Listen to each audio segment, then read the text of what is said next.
Good evening and welcome to Chartwell Booksellers.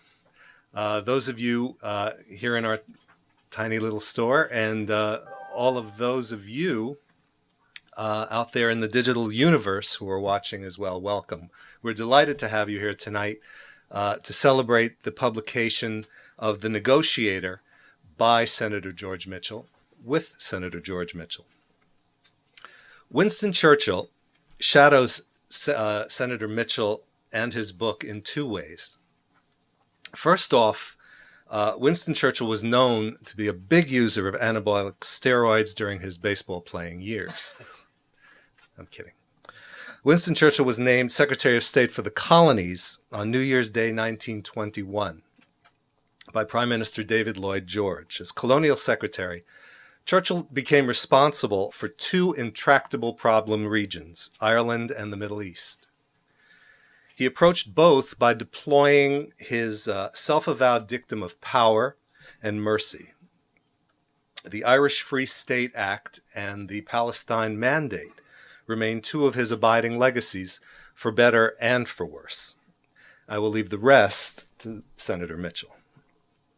Introducing the senator for us tonight is Roger Dietz, one of Chartwell Booksellers' most devoted friends and customers, and the main reason the man responsible for bringing Senator Mitchell here tonight. Roger is the top mediator in the realm of dispute resolution in New York City today. Think about that. And please welcome Roger Dietz.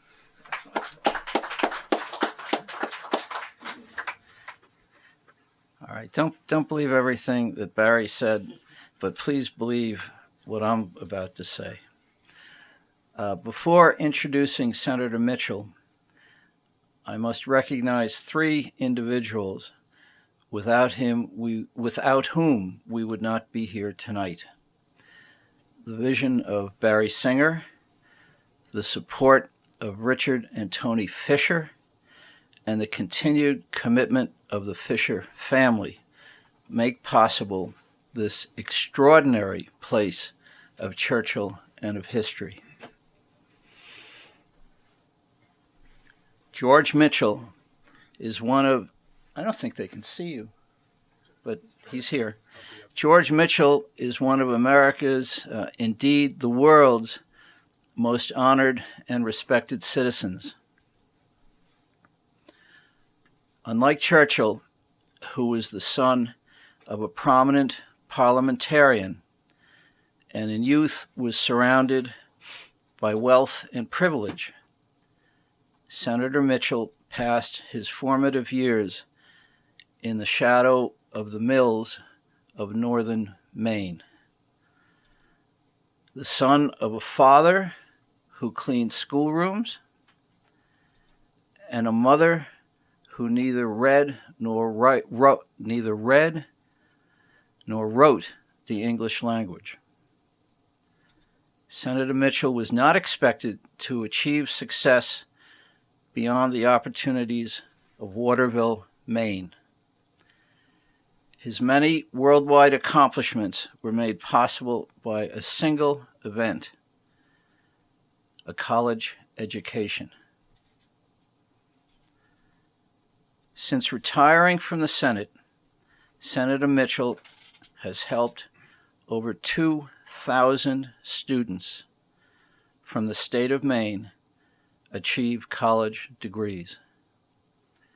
Today, the Mitchell Scholarship Institute provides financial assistance to over 140 graduates of the high schools of Maine every year.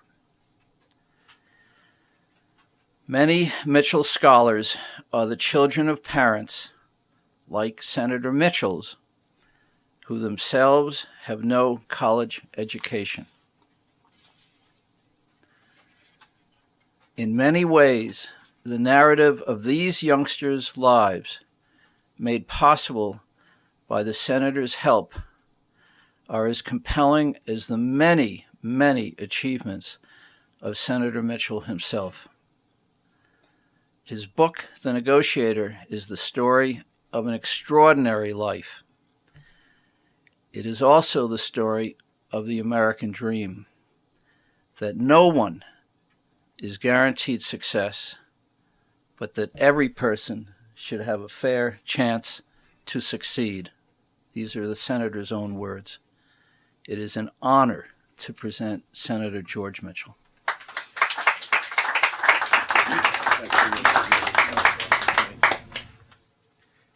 Thank you very much, Roger, for that extremely generous introduction. It's been a great pleasure for me to know and to become a close friend of Roger Dietz. I have many friends all over the world, but I don't know of a finer person who I've had the privilege to call a friend than Roger. And so for me, it's wonderful to be here. Barry, thank you for hosting this. I will tell you the principal reason I'm here is that Roger told me to be here. And for many years, I've been doing what Roger told me to do. Look where I've gotten, so why should I change now? Thank you, ladies and gentlemen, for coming into these intimate quarters. I speak often. This is the fourth time today I've addressed an audience. And so I've heard myself talk so much that for me, the highlight of any program is the introduction. And I have to say that Roger carried it very well, met the highest standard of introductions. And whenever I'm asked who I'd like to be introduced by, I always cite Roger. If he's not too busy, he can come over and say a few words about me. It's always pleasant, of course, to hear nice things said about yourself, but it's accompanied by a huge risk to one's mental health, because if you hear this stuff often enough, you may begin to believe it. So I like to begin with a story about introductions and how I was brought back down to earth. I spent 5 years working on the peace process in Northern Ireland, coming and going and traveling to London and Dublin and Belfast. After my assignment was completed, I returned home to the United States. I wrote a book about my experience, and when it was published, I set out on a tour of bookstores, just as I'm doing now with my latest book. I received many invitations, and I learned the interesting fact that in the United States, there are more Irish American organizations than there are Irish Americans. And every one of them asked me to come to their club or society to speak about my book on Northern Ireland. I couldn't accept them all, but I went to many. And as I traveled the country, there developed among these Irish groups an informal competition as who could give the longest, often fantastic, sometimes ridiculous introductions of me. The proper reaction, of course, would have been to show some humility, to urge them to keep it short. I had an improper reaction. I loved it. I encouraged them. I scolded them when they left something out.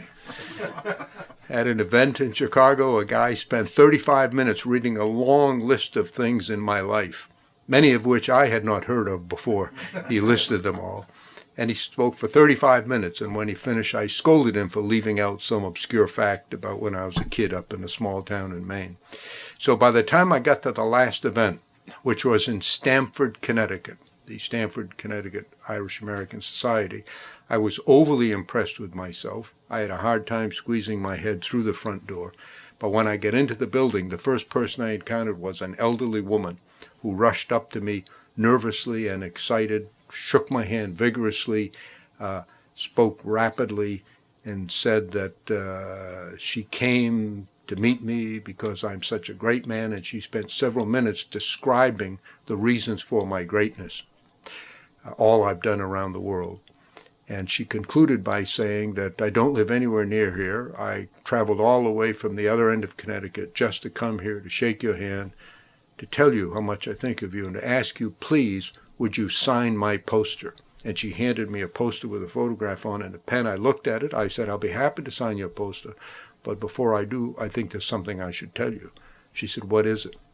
I said, I'm not Henry Kissinger. It was a photograph of Henry Kissinger. Well, she was shocked. She said, "You're not? Well, who are you anyway?" she said.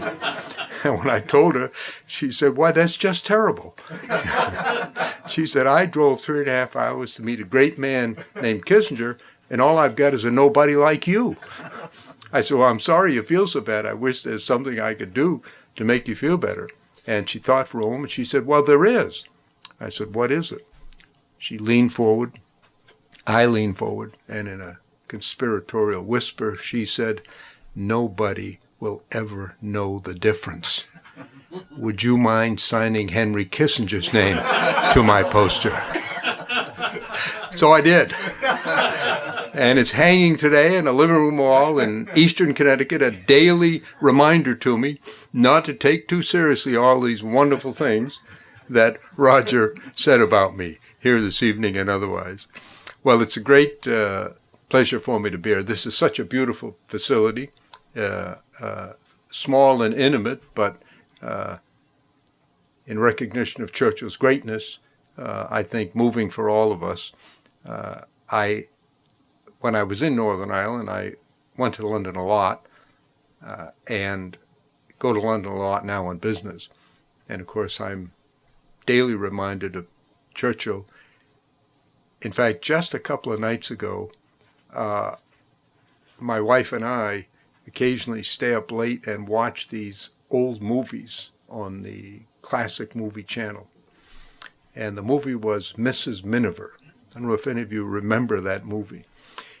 It ends with a minister in a bombed-out church delivering a powerful sermon to the parishioners gathered there.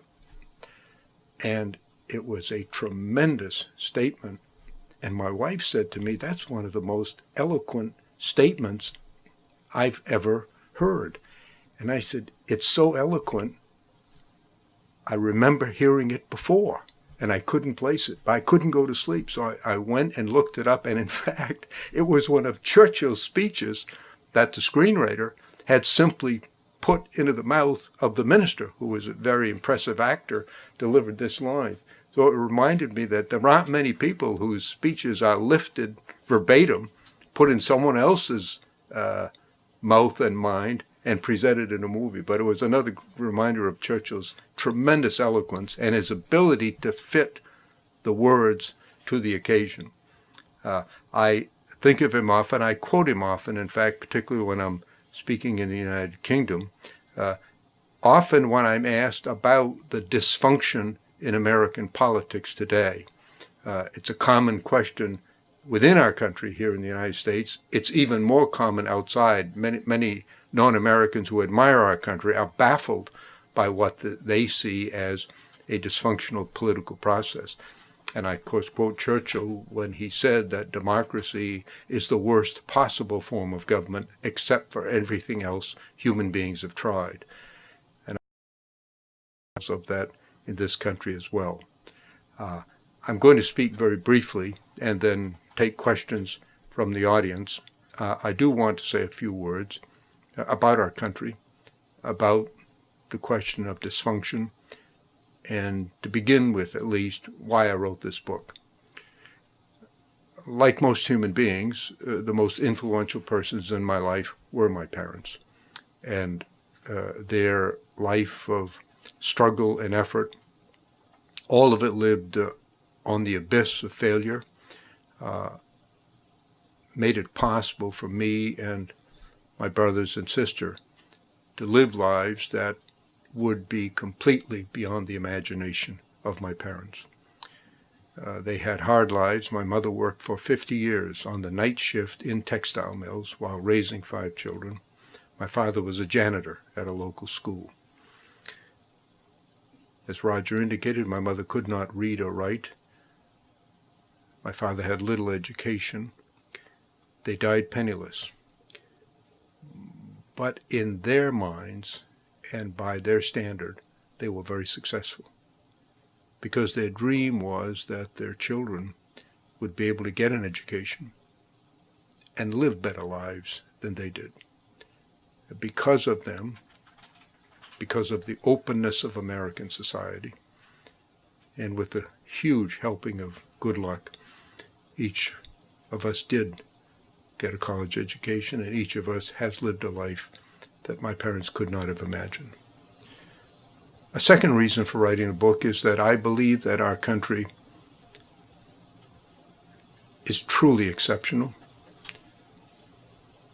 is a place of opportunity, and that contrary to many assertions, the American dream is not dead. I believe in the American dream because I've lived it. At the same time, we are all human and imperfect, and not only each individual in our society, but our society itself is imperfect. And while we've made spectacular progress in the course of my lifetime, there are many areas in which we have not made progress or in which we have in fact regressed. And one of them is that I think that a young boy born today in a small town in Maine, into the same circumstances in which I was born and raised, has less chance for upward mobility than I did. I think that all across this country, from the inner cities here in New York, where many youth, large numbers of them minority, don't have a fair opportunity to succeed, don't have an equal chance to rise as high and as far as their talent and willingness to work will take them. I think is not only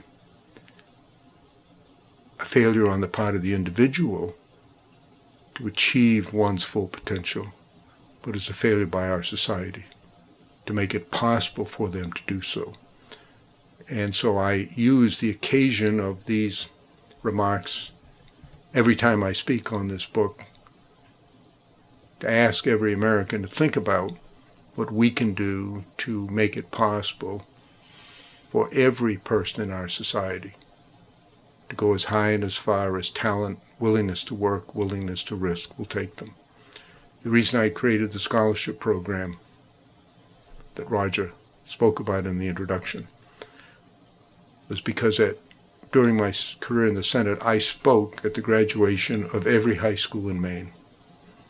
I met thousands of youngsters, and many of them I felt were mirror images of myself at that time in my life. I was 16 years old, naive, insecure, uncertain, very doubtful that I was even going to go to college.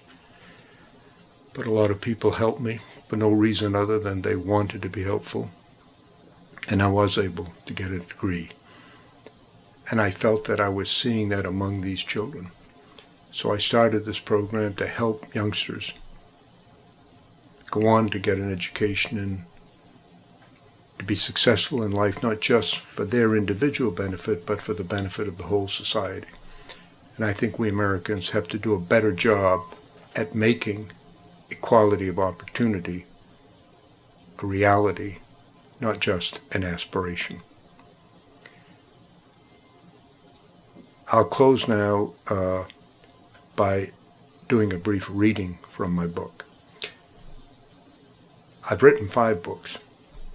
Until this one, I'd never done a reading.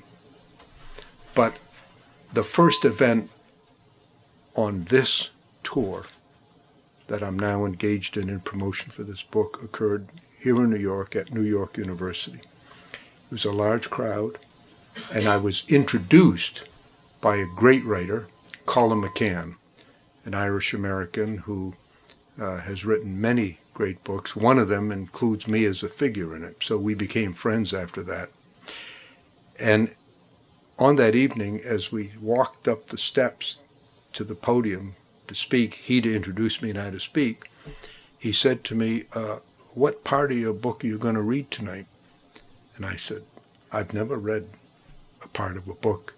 He said, real authors read from their book at these events. I said, well, I want to be a real author. So I hurriedly got a copy of the book, and I opened it at random and read a couple of pages, and you know what? I felt better about it. So I need a copy of the book, Barry, so I can feel like a real author here. This is not at random. I want to read the closing paragraphs of the book.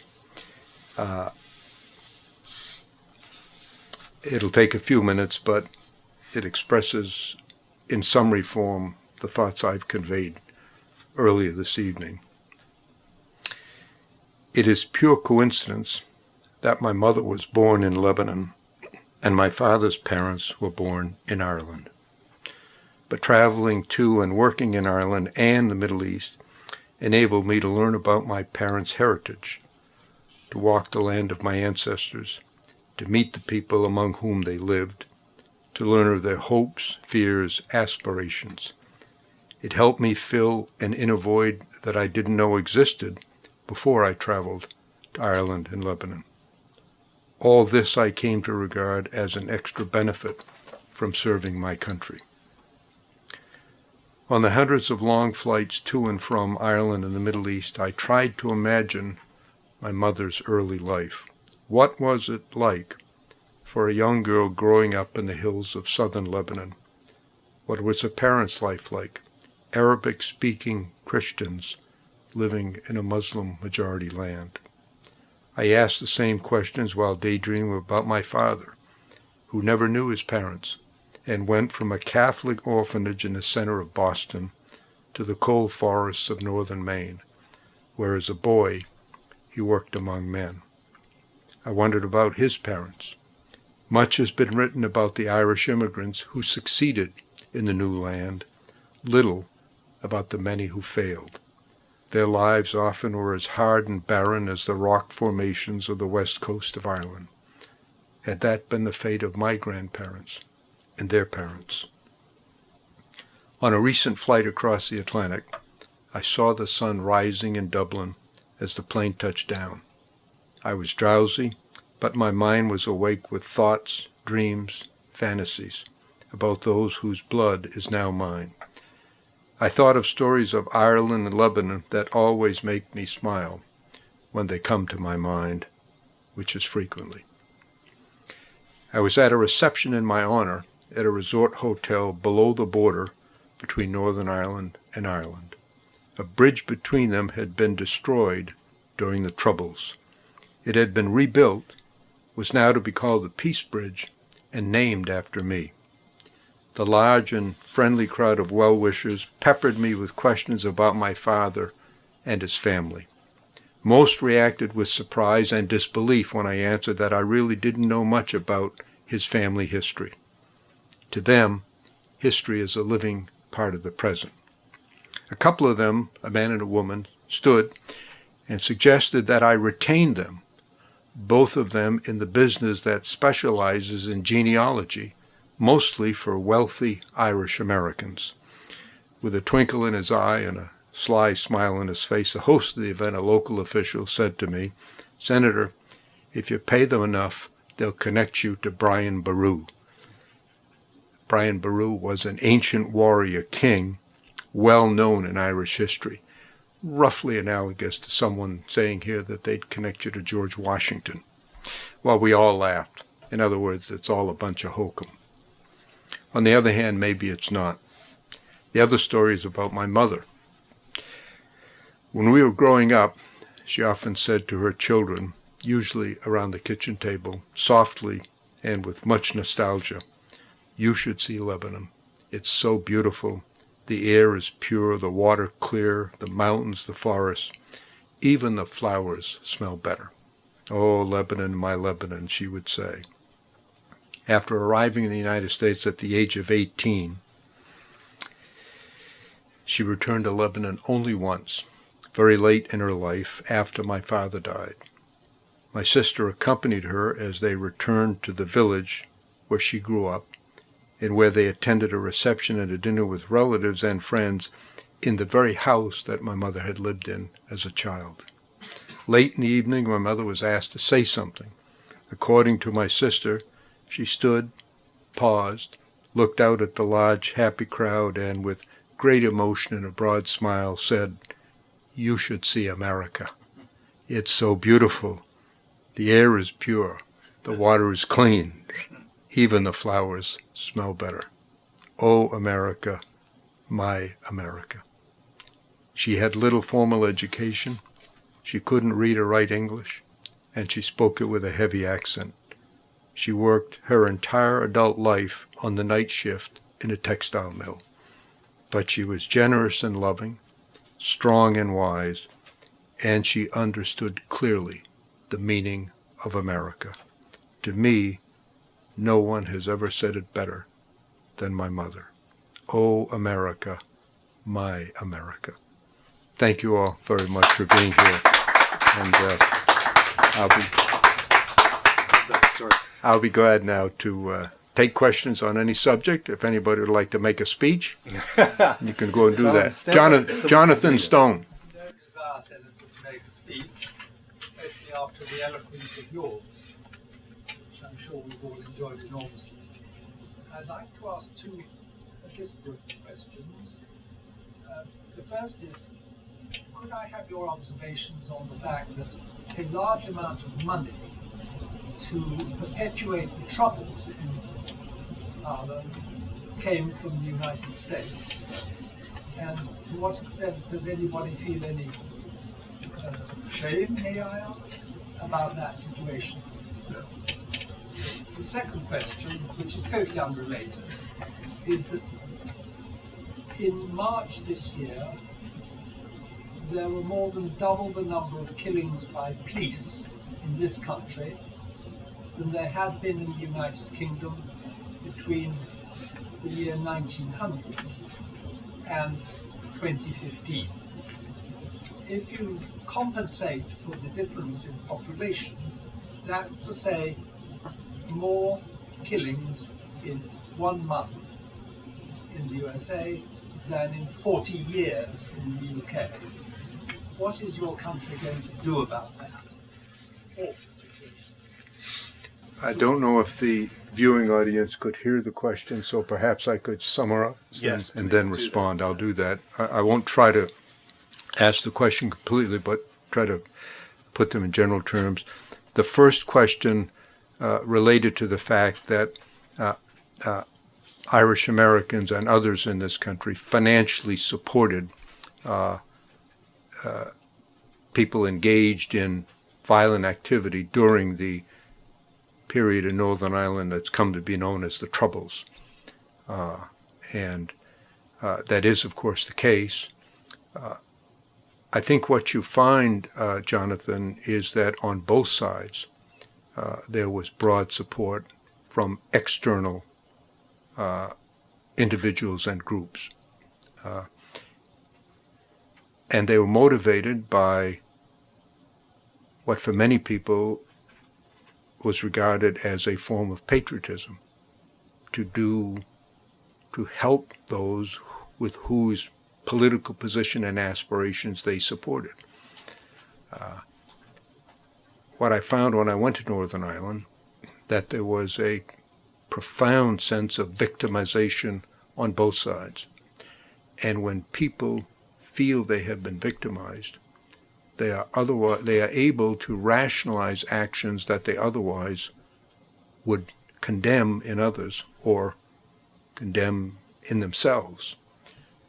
And one of the successes that we had in the course of dealing with the process, and the effort was initiated by President Clinton, was to try to make the case that whatever the intentions may have been of the supporters and donors, they were, and whatever may have been the case in the past, they were no longer contributing to any solution, because there was, in fact, no military solution to the problem there.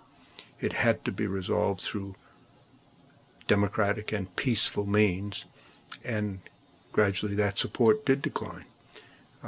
And the same was true on the other side, which was receiving assistance from others. It's still imperfect.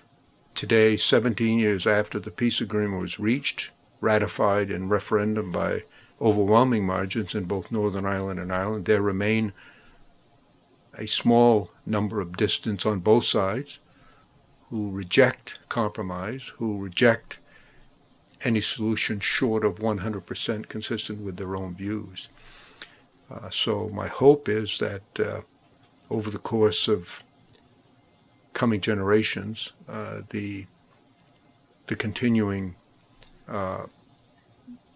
difficulties between the two groups in Northern Ireland will decline, and that in addition to a reduction in violence, which has occurred, there will be genuine reconciliation. It's not there yet. It remains a segregated society and a divided society. But they're no longer killing each other in trying to resolve their problems. They are debating and discussing them, albeit with, right at this moment, a great deal of difficulty. The second question related to primarily gun control in the United States. The United States has a very high rate of death by gunfire, and the questioner compared death by gunshots in the United States and Great Britain, and made the point that the rate of killing through the use of guns in Great Britain is far, far lower than that is in the United States. I think that same comparison could be made with most of the countries in the world unfavorably to the United States. There is, of course, a provision in the Constitution, in the Bill of Rights, in the Second Amendment, which was adopted as part of the Constitution at the outset, that does preserve the right to bear arms. It has constitutionally been disputed for a long period of time as to whether that applies to individuals or just to militia, which is, the word militia does appear in the amendment, but the current Supreme Court recently decided that it does apply to individuals, and therefore it is the law of the land. Even those of us who may disagree with the opinion have to respect it as the law of the land. When I was in the Senate, I was majority leader when we passed a ban on assault weapons. The only way we could get it passed was to make it for 10 years, and then there was what's called a sunset provision. It would expire naturally unless it was again reenacted.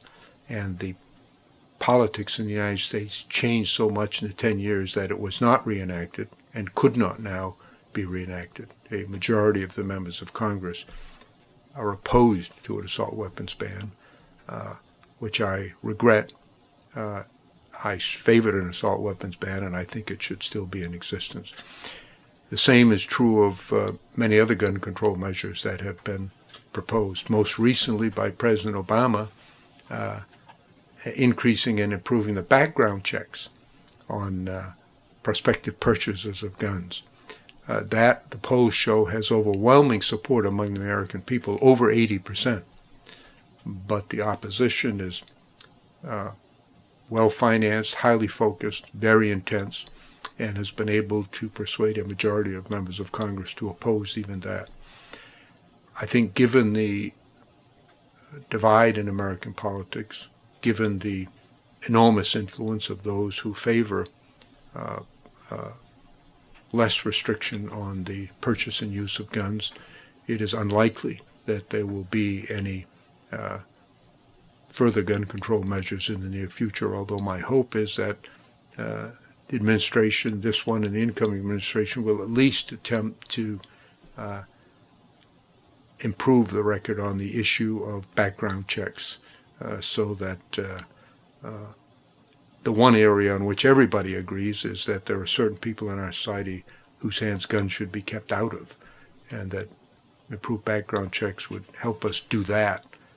But so far that has not happened, and I have to say I don't think the prospects are high for it happening in the future. With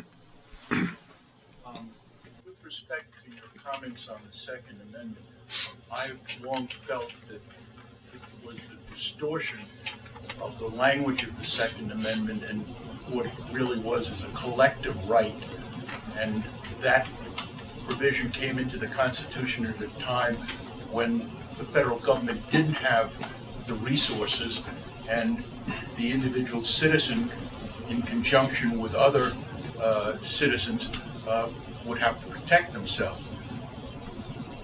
the question I have, and this relates also to the reference to the dysfunction in American society at this time, how do we teach people to really understand and appreciate the U.S. Constitution and just not mouth off in a way that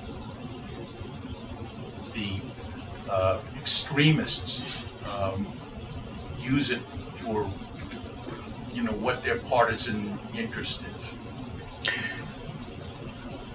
Well, the question involves the American Constitution and the manner in which it's interpreted and cited in the political debate in the United States. I'm trying to summarize, Norman. I didn't give the full body of your question. It remains a very difficult and controversial issue, as we all know. I believe that the success of the United States as a nation has been largely due to the wisdom and foresight of the Founding Fathers in establishing in the Constitution and the Bill of Rights and the Declaration of Independence principles that were not widely accepted and practiced at the time, although they now have become virtually universal principles. It's hard to summarize them, but surely they include the sovereignty of the people, the primacy of individual liberty, an independent judiciary, the rule of law applied equally to all citizens and crucially to the government itself, and opportunity for every member of society. In the course of it, the Bill of Rights, the first 10 amendments to the Constitution, sets forth the rights of each individual citizen in America to be free from oppression by government. That's what the Bill of Rights is. It's the right of individuals to be free from oppression by government, and those freedoms are enumerated. And those rights are made inalienable, not subject to the democratic process.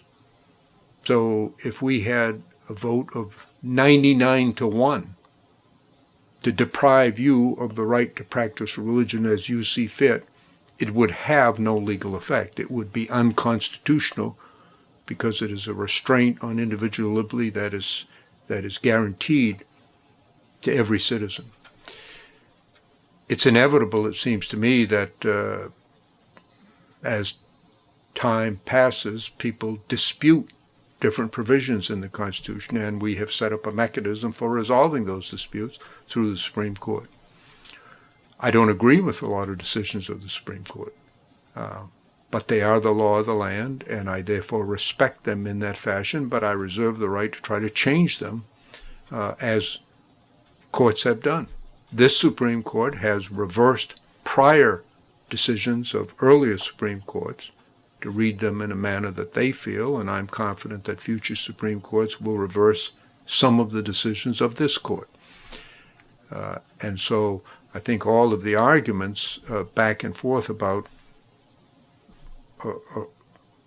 interpreting it in accordance with the language and standards at the time, or which is, I guess you'd call, original interpretation, or interpreting it in the light of changing society and in the manner of which we live, which refers to the Constitution as a living document, that will be with us forever. That dispute, that divide, and those differences of view. I think the important thing is that we recognize the ultimate importance of the rule of law, that we respect and observe those decisions with which we disagree, with the right to attempt to change them through democratic and peaceful means.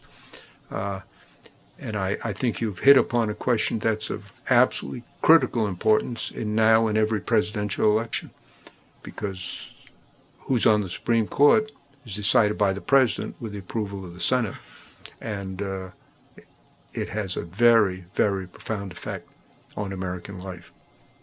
Yes, no. I'm also thinking of Lincoln's Lyceum address, where he spoke about cultivating democracy in younger people, and where all the citizens can internalize the democratic process. And that's what I think we need, along with having a better sense of what the Constitution is all about. Everybody. Yeah. Well, I think there would be universal agreement that better education and more informed and more active learning about political, social, and legal matters in our society would be a great improvement. Yes? Could you speak about your decision to not go on the Supreme Court? What's that? Could you speak to your decision to not go on the Supreme Court, if that's accurately portrayed? Yes. As you had that opportunity? That's correct. President Clinton told me that he wanted to appoint me to the Supreme Court. It was in the spring of 1994. I had just announced my intention to not seek re-election to the Senate, and Justice Blackmun was leaving the court. And so President Clinton called me and said, I want to appoint you to the Supreme Court.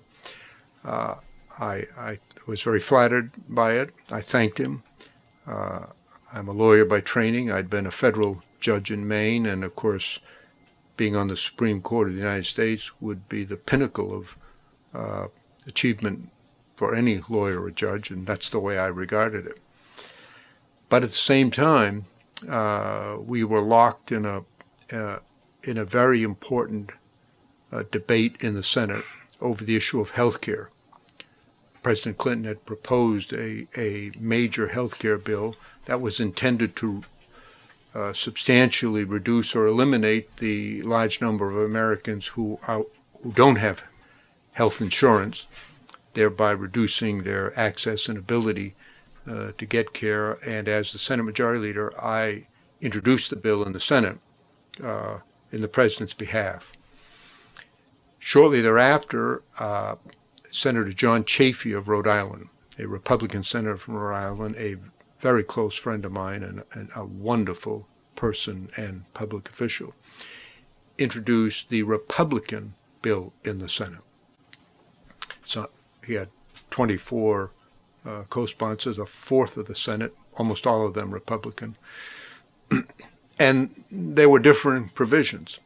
And Chafee and I had worked together on a lot of issues, particularly with respect to the environment. We had a good relationship. Then we were discussing the possibility of compromise to bring the two measures together. Ironically, in light of what's happened in recent years with President Obama's legislation, you'll recall that in President Obama's bill, which is now the law, individuals are required to have health insurance. That's been a subject of intense criticism by Republicans of the president. And that's one reason why almost all Republicans voted against Obama's bill.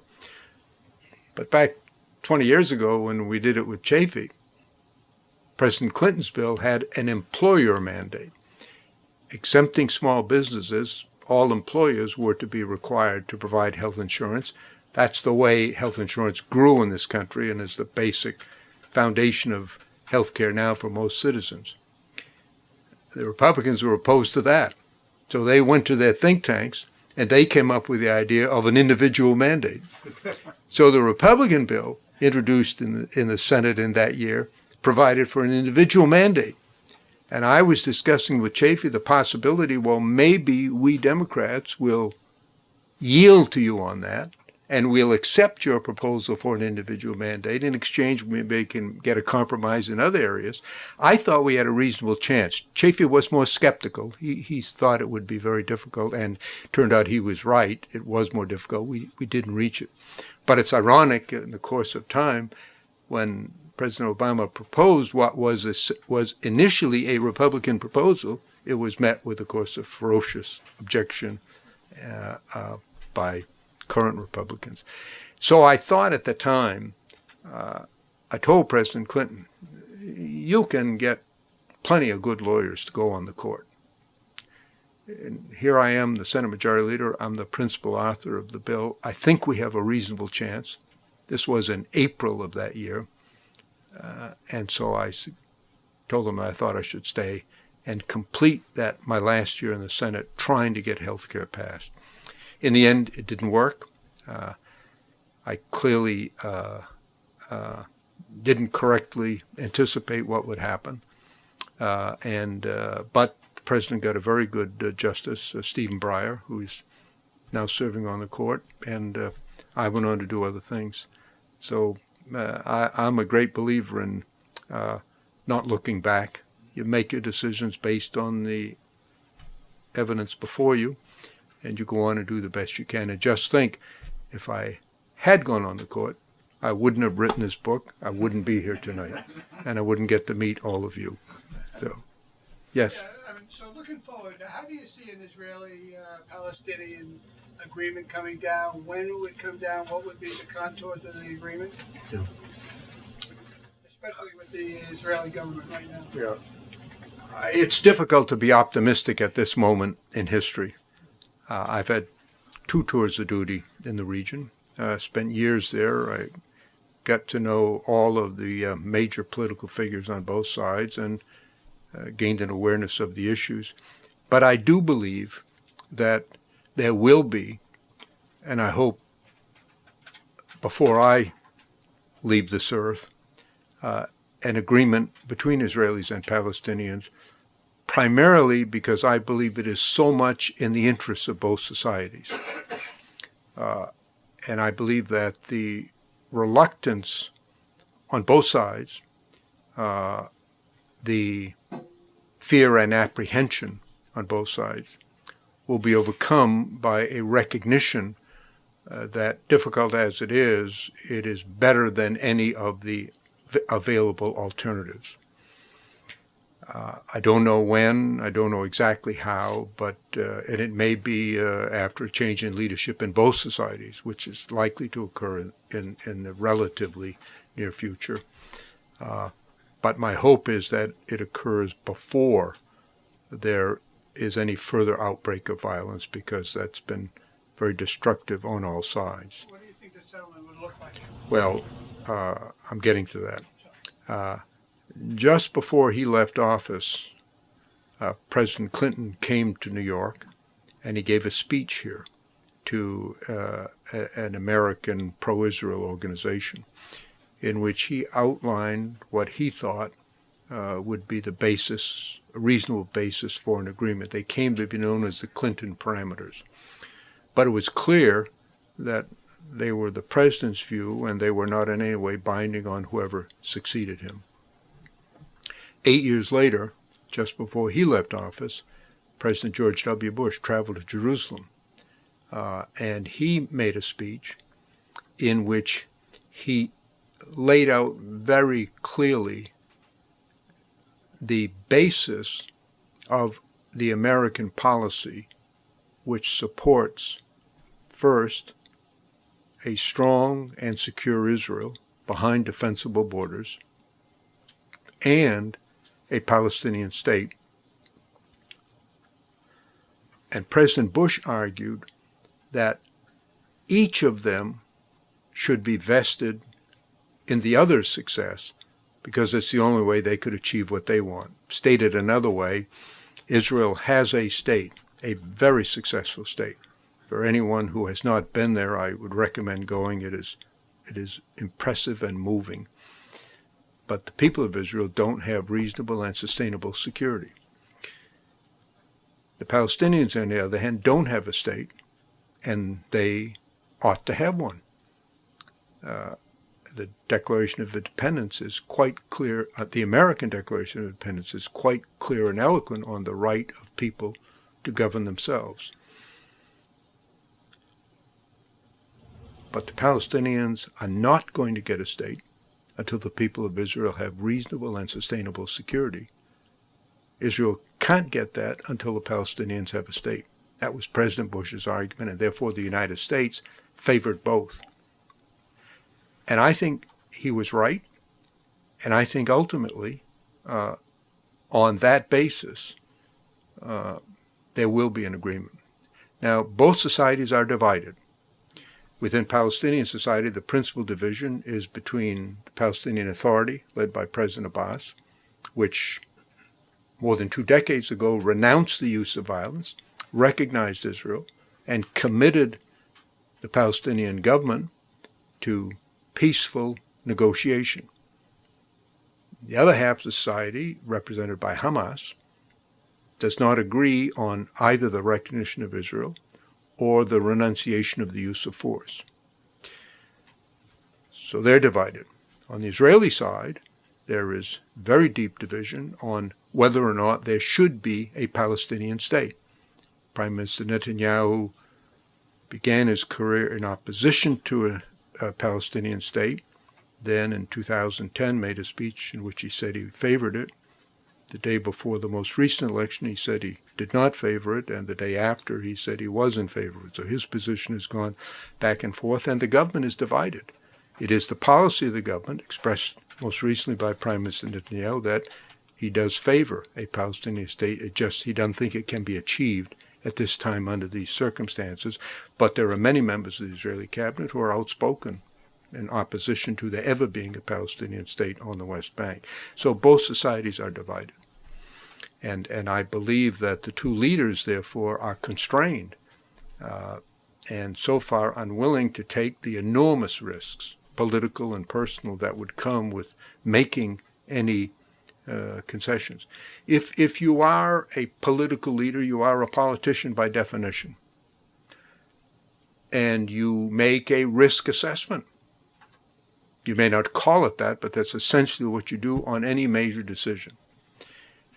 And based on my experience with both men, who I've spent many, many hours with discussing and talking about these issues, there is a fundamental lack of trust and confidence that is reflective of the attitude in both societies. I think that Prime Minister Netanyahu believes that President Abbas does not have the political strength, personal strength, or will to enter into an agreement and to see it through to implementation.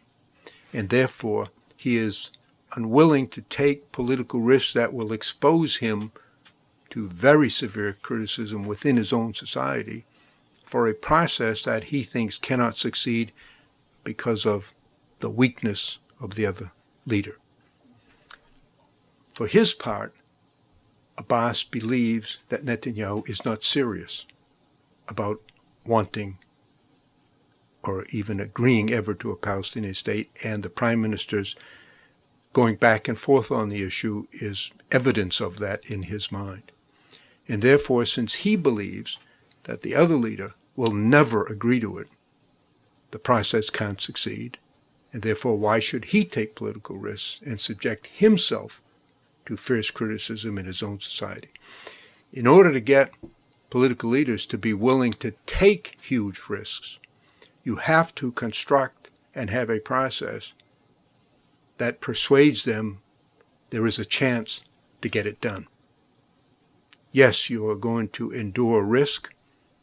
You may endure much more than risk, but you can succeed, and that's an incentive to take those risks. And I think they don't believe that now for the reasons I've stated, and I do think that it's very much in both societies' interests, and so I believe it will happen. Yes? Senator, if you're the head of a country, if you're Netanyahu, why would you exchange a promise for something that's tangible?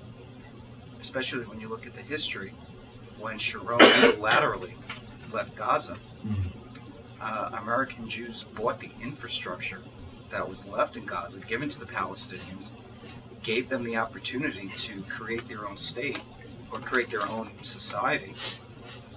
And in exchange, Israel's been the subject of attacks, missile attacks, and the Palestinians would gain what by just shooting random rockets into Israel. Just recently, cement and tools and stuff that was being used for buildings were being used for tunnels, with the objective to kill innocent people. To what purpose?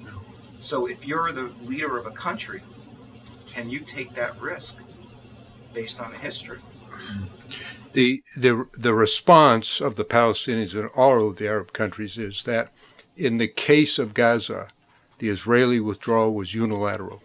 The government refused to engage in discussions with the Palestinians to have a handover on agreed terms that would enable the Palestinian Authority to receive and assert control, which the Israelis did in the agreement with Egypt.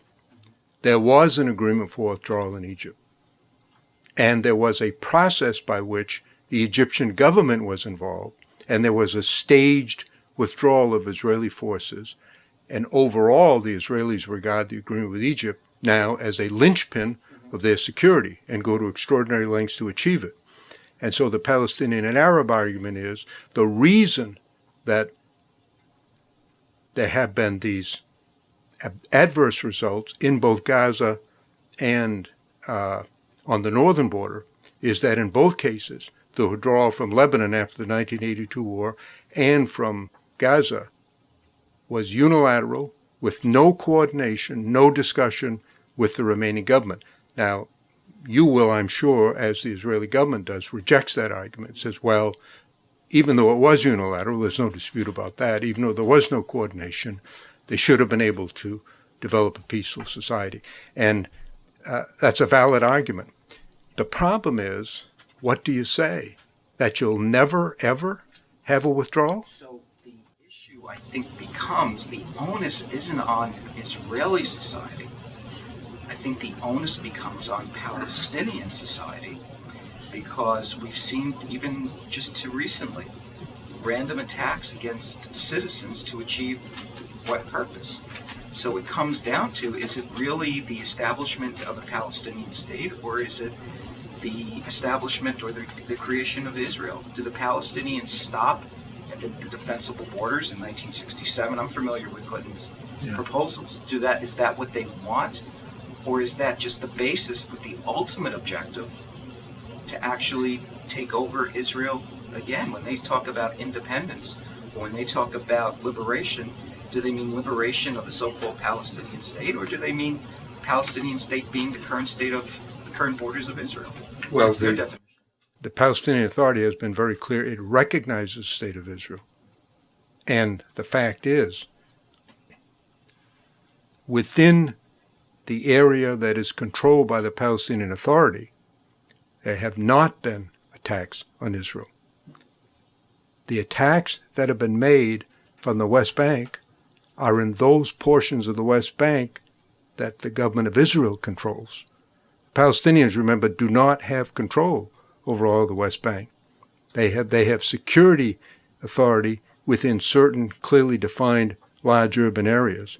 And the Palestinian Authority, in fact, has come into harsh criticism from human rights groups for the manner in which they have forcibly prevented Hamas partisans from attacking Israel from their territory. And even the Israeli military and intelligence services agree that the Palestinian Authority has been extraordinarily successful in suppressing terror attacks against Israel from the areas within their control. That's one of the reasons why Abbas's popularity is declining, because many Palestinians regard him as an agent of the Israeli occupation. And it's a very complicated and difficult subject, which it's impossible for me to do justice in just a few minutes. But I agree with the premise. There is a risk. When I discussed this with the Prime Minister, his argument was, we permit the creation of a Palestinian state, and it fails, and then we have Hamas right there, right on our border. My answer to that was and is, the risk of a Palestinian state failing is greater in the absence of an agreement than it is with an agreement. And remember now, this would be a non-militarized Palestinian state. And there would be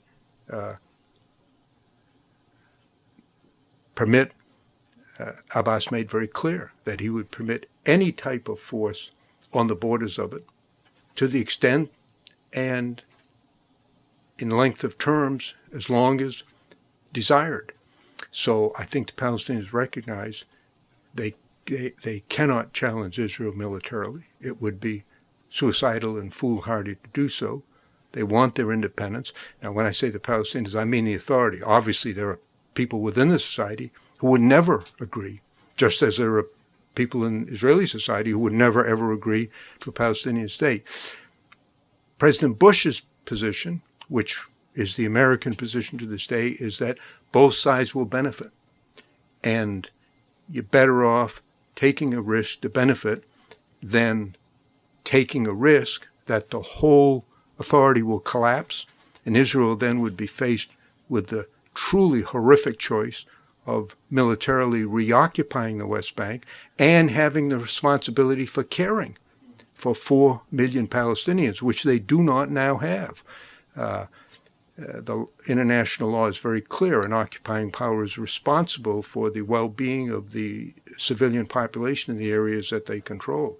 And that would, I think, be a terrible burden on Israel and a hard choice to make. So my argument is, look to the self-interest of both. What is their self-interest?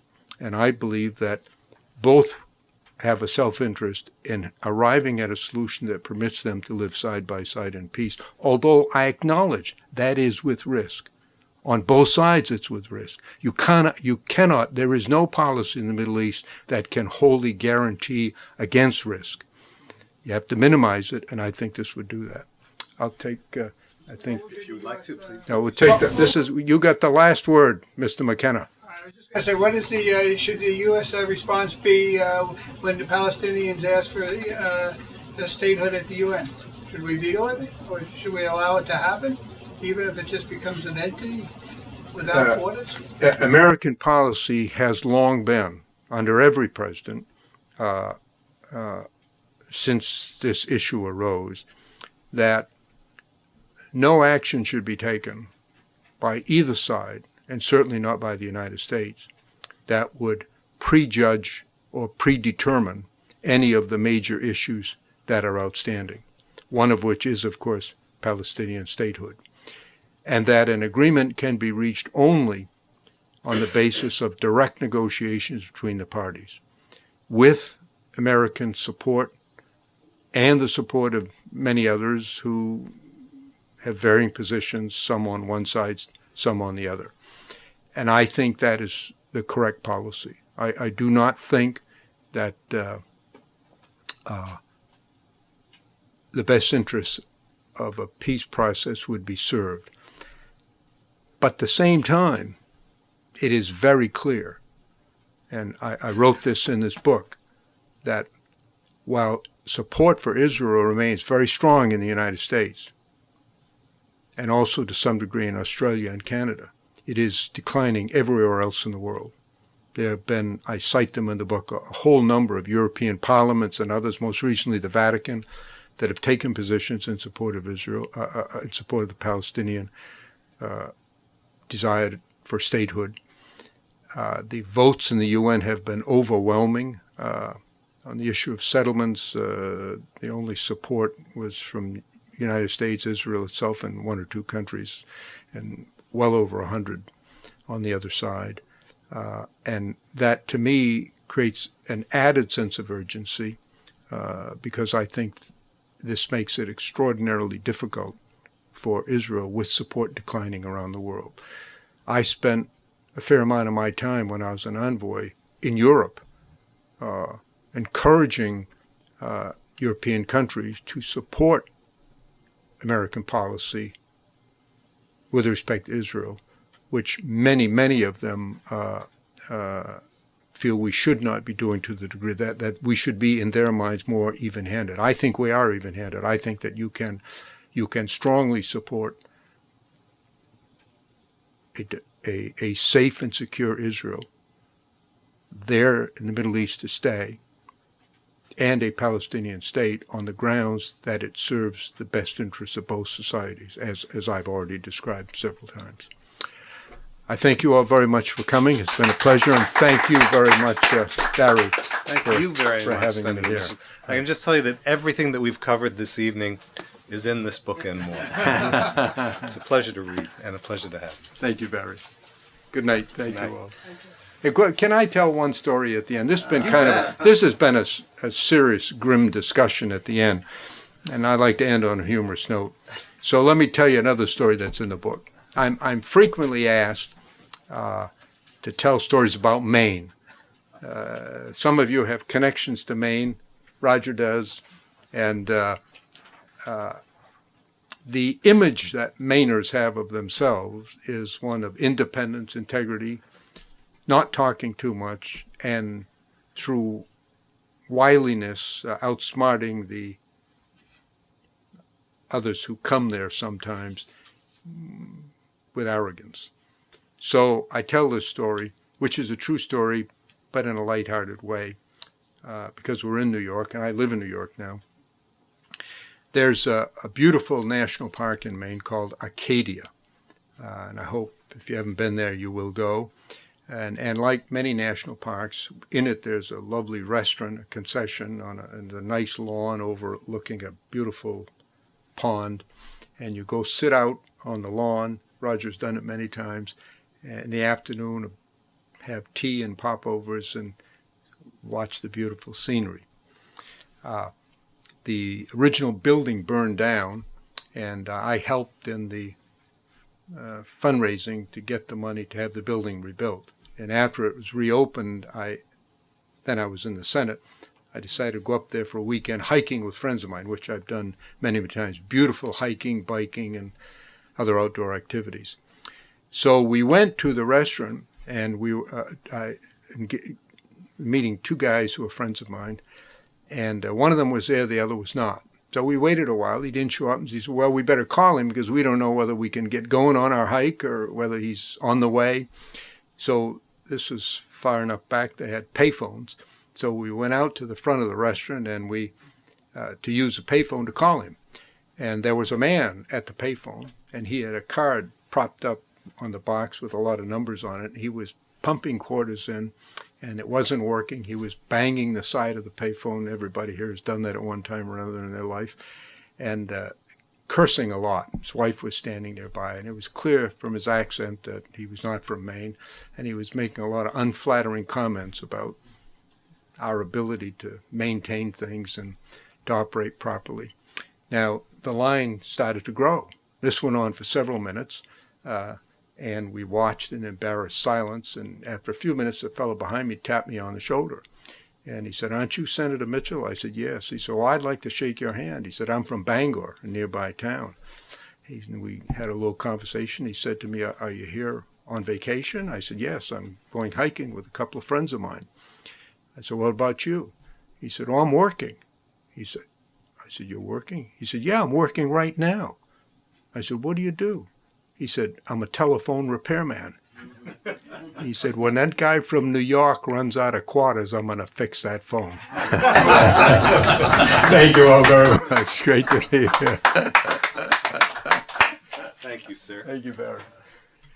Thank you, ladies and gentlemen. We're going to serve some wine outside. I'm afraid digitally we can't serve any wine, but we can serve it right here for the people who are here. And thank you very much for coming. Thank you all.